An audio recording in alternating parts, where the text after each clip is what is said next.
Hello po sir, so gagawa po ako ng encapsulation. My name is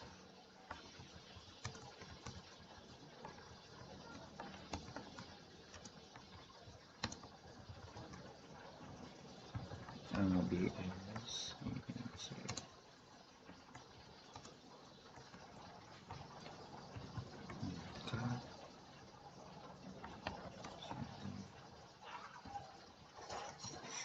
so our initializer where I put a string.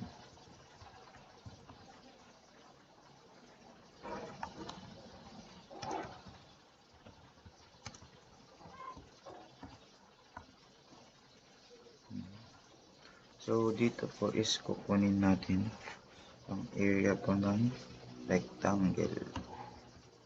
So rectangle.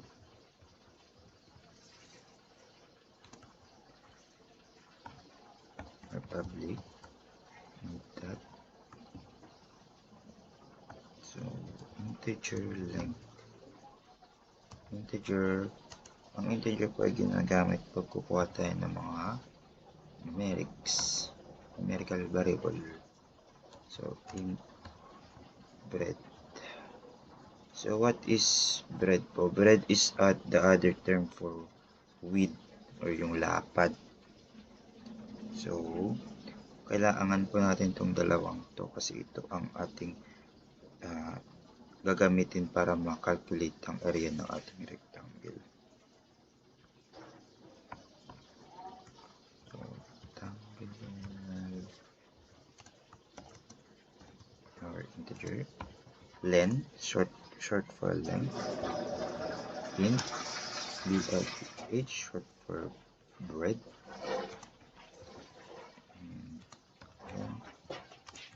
or length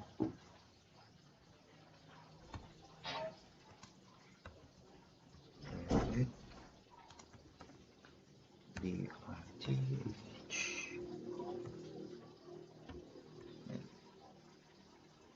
Space na lang para may pag-space ang space. So int get area.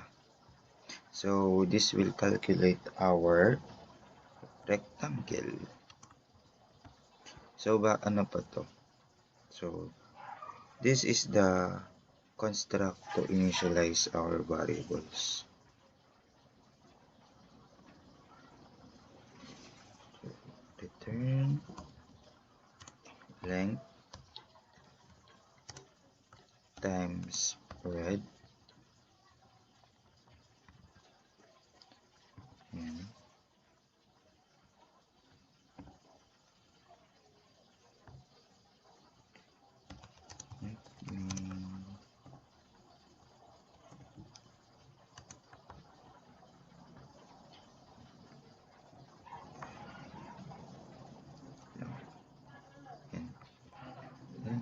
Trash issues ba? So 10 or 12, 10 and 12. So yan.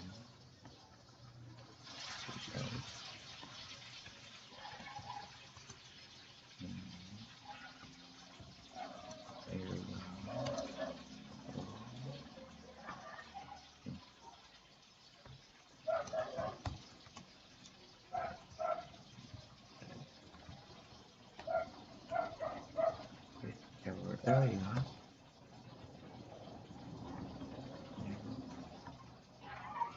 term 0.